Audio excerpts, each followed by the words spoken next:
은혜 받으신 하나님 말씀은 요한복음 14장 26절과 베드로후서 1장 21절입니다. 영감입니다. 영감이요? 영감과 영역과 영성은요, 사실은 같은 의미입니다. 그러니까 세상을 이기는 그리스도인은요, 영감 없으면 안 되고, 영역 없으면 안 되고, 영성 없으면 안 됩니다. 현대인 여러분 똑똑할까요? 한 2000년 전, 3000년 사람들이 똑똑할까요? 영약하고 지식 있고 뭐 기기 만지고 뭐 현대인이 앞설 줄 몰라요. 생존에 관해서는 옛 사람들이 훨씬 더 앞섭니다. 과거에요, 어린아이도 독초와 버섯을 구별할 줄 알아요. 지금요, 독초, 버섯, 어른들도 가을에 버섯 따라갔다가 잘못 버섯 먹고 죽고 막 그러잖아요. 그죠? 옛 사람들은 여러 현상들, 여러 가지 자연 이치들 유기적 관계로 봤어요. 모든 걸 유기적 관계로 봤어요. 비가 떨어져도, 비가 안 온데도 오든지가 신적인 그런 것들을 내린다, 비가 오면 신이 내린다 하거나, 천사가 작용한다 하거나 하는데, 누구라도 신관을 갖고 있었다고요. 그 현대인들은요, 자기 영혼에 대해서도 말해도 믿지 않는데 뭘. 자기 속에 들어있는 자기 영혼에 대해서 얘기해도 믿지 않아요. 극도로 세속화돼서 그렇죠. 대단히 단편적이고 물질적이고요, 현세적이고 지식적이죠. 그 지식이요, 영혼의 문제 심각합니다. 과학 이렇게 하잖아요. 그죠? 신과의 문제, 하나님과의 문제에 대해서는 생각을 안 합니다. 만물 통합 운영이라는 원리에서 그것 때문에 사람들이 소경이 되어버려요. 영적인 것을 보지 못할 뿐더러 보려 하지도 않아요. 경험하려 하지도 않아요. 현대인들은 아무리 하나님, 영혼, 천사 말해봤자 전혀 감동이 없습니다. 왜 신에 대해서, 하나님에 대해서 지금 신은 네게 아무것도 못해주지만 난 널 도와줄 수 있어, 이렇게 하나님의 이름을 모욕한다니까요. 우리를 예수를 만난 경험을 갖고 사는 자들입니다. 혹자는 자기 몸에 붙어 있는 귀신이 분리되는 체험을 통해서 자신이 영적인 존재인 것을 깨달은 사람도 있다고 합니다. 그래, 꼭 귀신 들려봐야 자기가 영적인 존재인 걸 알아. 안 그래요? 어떤 사람 귀신이 또 소리 지르고 막 비디오 찍어가지고 그걸 뭐 귀신이 소리 지르고 떠나가고 막 떠나가면서 막 하는 것을 보고서 나도 영적인 존재네. 아니, 꼭 귀신 들려봐야 자기가 영적인 존재인 걸 알아. 하나님의 살아계심을 인정하게 된다고 말하는 사람들도 있거든요. 이게 어리석은 거죠. 귀신 들려봐야 귀신 쫓아나간 다음에 하나님 살아계시네, 이래야 꼭 자기 영적인 걸 알아. 이런 곰뚱이 같은 짓 하지 마요. 영적 세계에 단 한 번만 경험함으로써 우리가 유기적인 것을 알 수 있어요. 영성과 영역과 영감은 있습니다. 여러분들 혹시 지금 하나님이 여러분에게 나타나서 모조리 그러면 막 어떤 사람은 막 금을 구하는 사람도 있고 건강을 구하는 사람도 있고 이제 약점 따라 여러 가지를 구하겠죠. 그럼 영감을 구하세요. 난 영역, 영감, 영성을 구하는 것이 모든 걸 헤쳐나갈 수 있어요. 육체 사는 동안에 영감 없고 영성 없고 영역 없으면요, 헤쳐나갈 수 없습니다. 맨날 나갑니다. 맨날 여기다 터집니다. 맨날 세상 말로 바보 병신 됩니다. 영감은 모든 영적인 것을 아는 근본적인 개념으로 이해하고 있습니다. 학문의 세계에서도 영감을 협의의 개념으로 정의를 합니다. 영감이 잘못 해석하면 큰일 납니다. 문학가들이요, 글이 영감이 있다라고 그러는 거예요. 자기가 쓴 글이. 무슨 문제가 생겨요? 심각한 문제가 생기는 거예요. 하나님을 깨닫는 영감이 아니라 모든 만물 속에 영감이 있다. 신적 범신론이 되어버리는 거예요, 이게. 우리는 설교와 신유와 축사는 물론이고, 설경 말씀을 듣고 깨닫는 성령의 인도함을 받습니다. 다백명으로 우리의 영적 생활의 전반에 지배하는 것을 영감, 범위 안에 넣지만, 기존 신학은요, 그렇지 않아요. 성경 기자가 감동받은 것만 영감으로 말해요. 나머지는 조명으로 구분하고 거리감을 둬요. 요즘 들어 영성은 보편적인 개념으로 영역은 영성의 한 단계 올린 것으로, 영감은 전문성을 띤 용어로 받아들이고 있어요, 지금요. 그래서 이제 마당에 있는 나무, 산에 있는 바위 등에도 영성이 있다고 이제 얘기를 하죠. 그래서 기받는다고 그러잖아요. 무당들 산에서 기받는다고 그러잖아요. 그게 그거예요. 그래서 고행하는 거예요. 영혼은 없지만 영적인 관계를 접촉할 수 하거나 순응할 수 있다, 이렇게 해가지고 가버리고 있다는 거죠.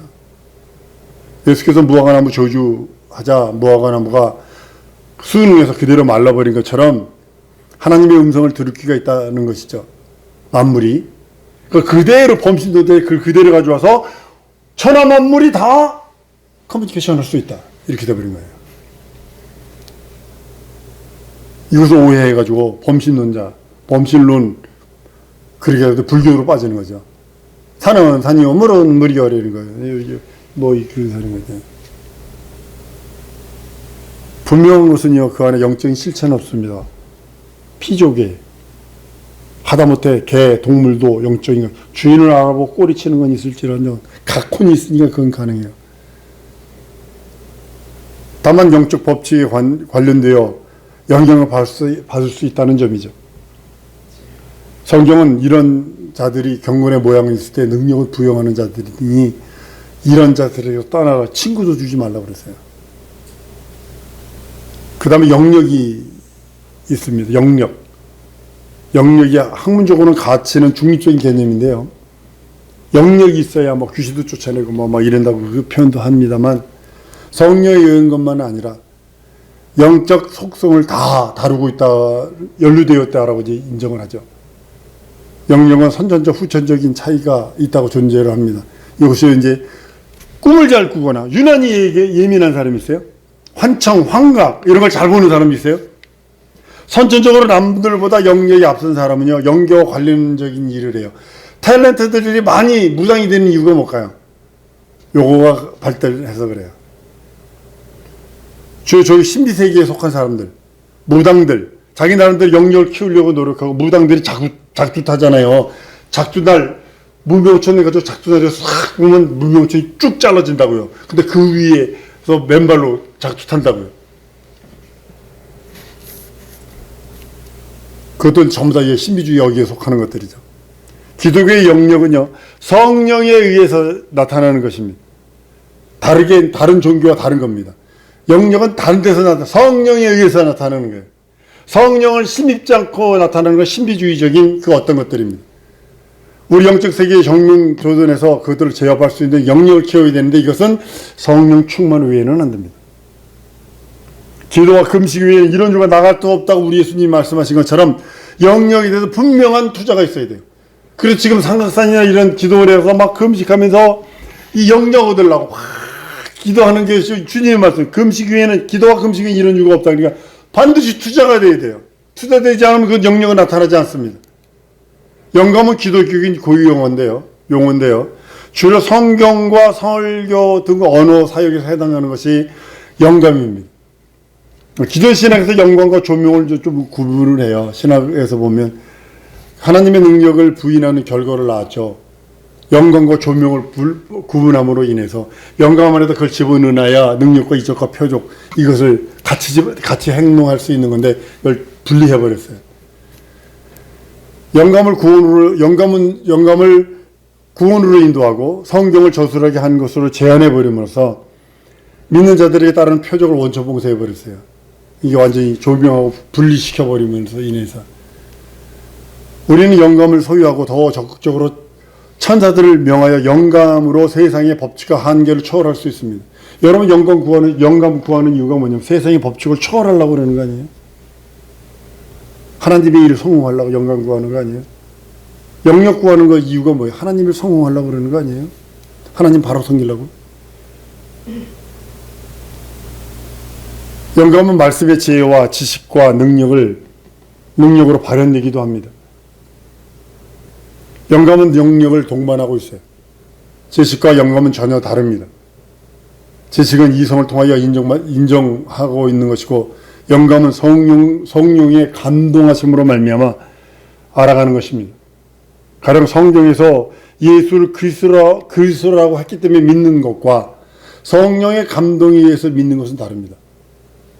베드로는 예수를 그리스도 살아계신 하나님의 아들로 믿었는데 예수로부터 그런 것을 배운 적이 없어요. 예수 살아계실 적에 주는 그리스도 살아계신 하나님의 아들이라는 것을 베드로는 예수로부터 배운 적이 없다고요. 그런데 그렇게 고백할 수 있었던 것은 영감에 의해서인 겁니다. 따라서 복음과 진리를 듣고 알되 거기에 영감을 더하면 참 믿음이 되는 겁니다.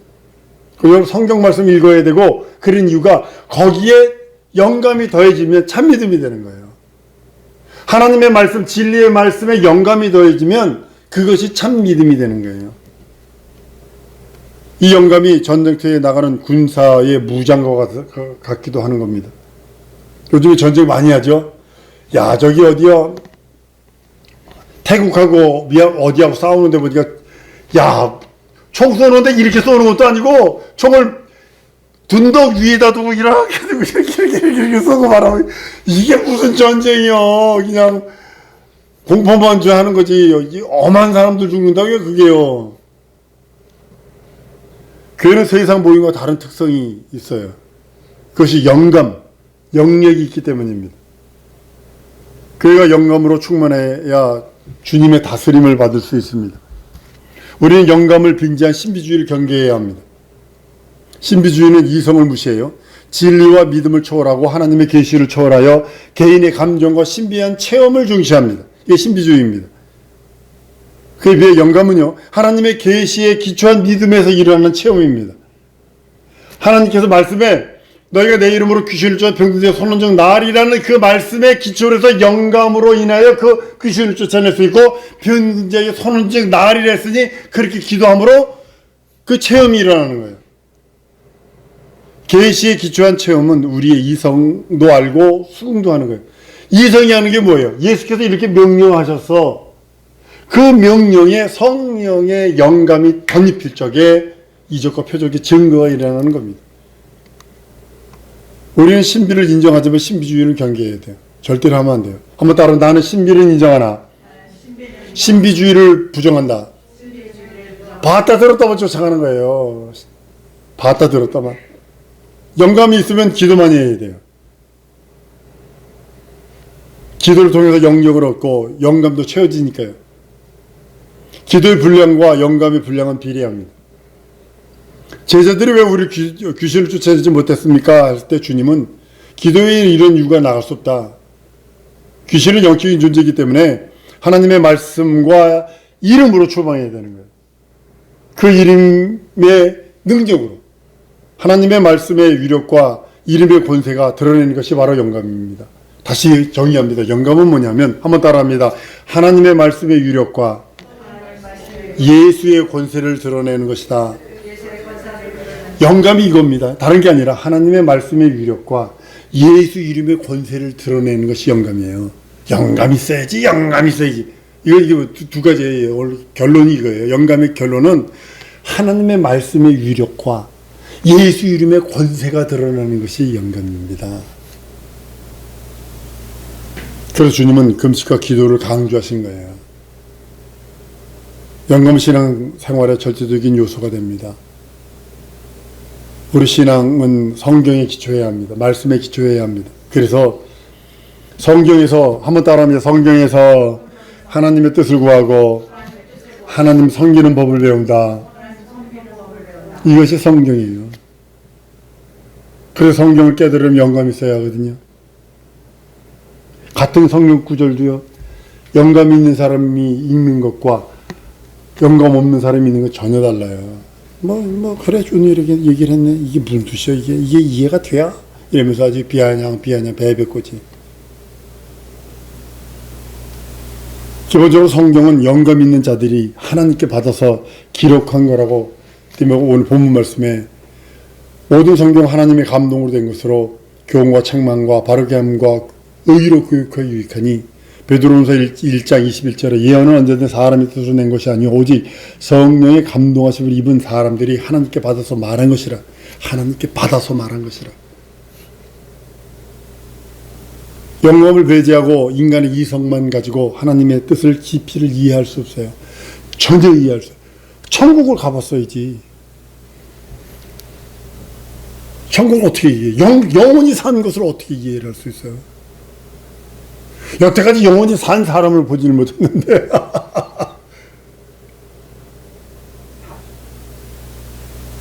이성으로 읽는 성경을 읽는 사람은요 문자에 매달립니다. 저도 본문 비평을 해봤어요. 비평이 본문 비평, 역사 비평, 그 다음에 문학 비평, 예술 비평 이게 많아요. 이렇게 비평하는 게 비평학이 있어요. 근데 이걸 해보면 성경은 하나도 안 믿어집니다. 하나도 안 믿어집니다. 이거 진짜로 이 비평하면 우리는 영감에 의해서 그 뜻을 헤아려 해야지. 영감에 의해서 그 뜻을 헤아리고 이해하려고 해야지. 문자에 매달리면 안 돼요. 예수님의 사도들도 문자에 매달리지 않고 영감으로 성경을 봤다라는 거죠. 유다서 보세요, 여러분. 유다서 1장 9절을 보면요. 구약 성경에 1도 언급되지 않은 부분이 있어요. 하나도 언급되지 않은 부분 이야기가 있다니까요. 천사장 미가엘과 마귀가 모세 시체에 내놓고 싸우는 이야기, 구약이 한번 요만큼 나오지도 않아요. 근데 유다서에 보니까요 1장 9절이 그게 나와요. 문자에 매달리지 않았다니까요. 감동의 그 사건, 그것으로 한 것이죠. 이와 같이 하나님의 말씀이 사람에게 운반되려면 영감이 있어야 합니다. 여러분도 영감 없으면 하나님의 말씀이요 그래요? 이러고 마는 거예요. 저기 학생 때 방황하는 친구들한테 할 얘기 있었어요. 뭐냐면 우리 집에 거름이 잘 좋아가지고 쪼롱박을 심었어요. 쪼롱박을 심어가지고 반을 쪼개가지고 그걸 쪄서 말려서 걷다가 그림 잘 그리는 학생이 있어요. 그림 그리고 성경 구절 다 넣어가지고 니스 칠해가지고 다 갖다 줬는데요.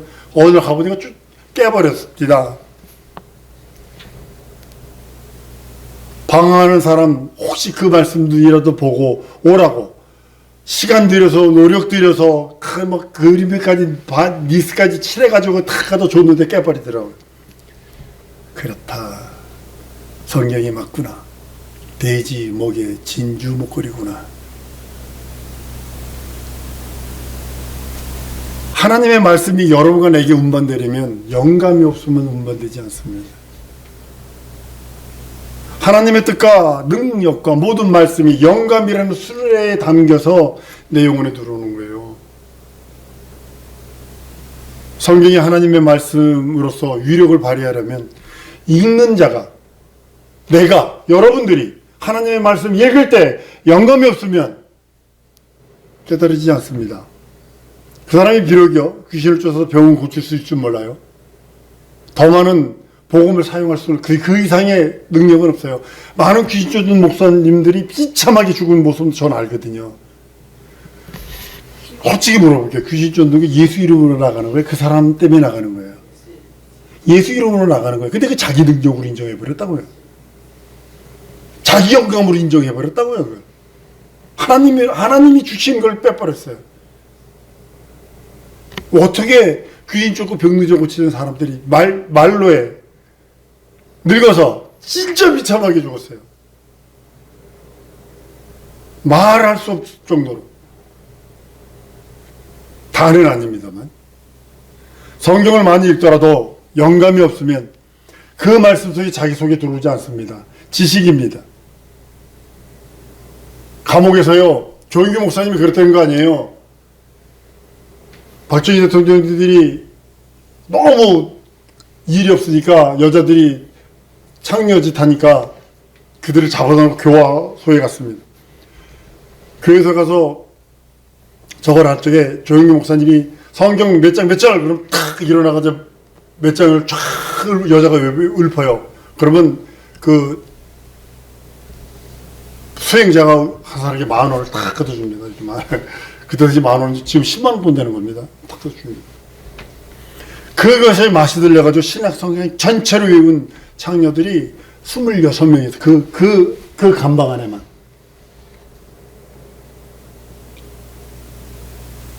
그 영감 없이 읽으면 영감이 백독을 하면 무슨 저기가 있어요. 영감을 갖고 하나님께서 읽어야 그것이 깨달아지고 그것이 자고의 능력이 되는 것입니다.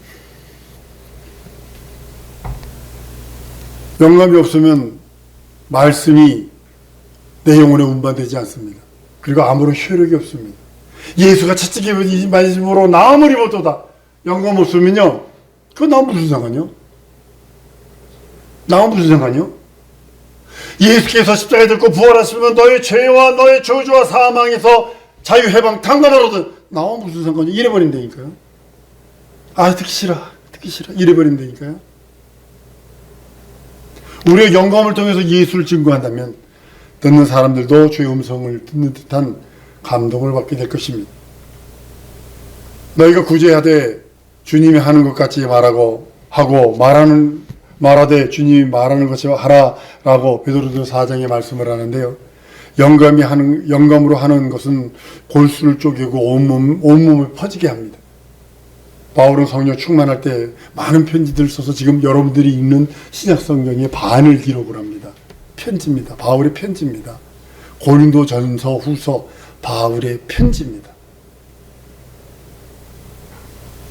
우리가 바울 서신을 제대로 이해하려면요, 바울이 충만했던 그 영감 수준을 동일하게 도달한다면 그걸 그대로 액면 그대로 내 영혼의 능력으로 받을 수 있을 것입니다. 바울이 전하고자 했던 의도를 정확하게 이해할 수 있을 것입니다. 그렇지 못한 상태에서 이성적으로 보니까 엉뚱한 해석이 되는 거예요. 엉뚱한 해석. 그래서 영감을 구하는 거예요. 저도 영감을 끝없이 구합니다. 우리 후손들 놓고 기도할 때도 영감 있게 해주옵소서. 끝없이 기도합니다. 끝없이. 매매 잘 때마다 끝없이 기도합니다. 아침에 일어나서 끝없이 기도합니다. 성령의 은사는 영적인 것과 이론적인 것으로 분리되지는 않습니다. 성령으로 말미암은 지혜의 말씀을, 성령으로 말미암은 지식의 말씀을, 한 성령으로 병 고치는 은사를, 능력 행함을, 영들 분별함을, 방언함을, 방언 통역함을 주신다고 말씀을 합니다. 지식이나 지혜나 모든 것들은요, 영감을 초월할 수 없어요. 신유나 이적과 표적도 영감을 초월할 수 없어요. 예배도 성령으로 하지 않으면 안 돼요. 영감으로 하지 않으면 안 됩니다. 그냥 구경꾼입니다.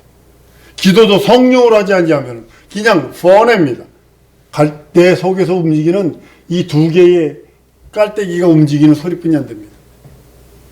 성경도 성령의 감동으로 읽을 때 내 영혼의 능력이 되는 거고 이적이 되는 겁니다.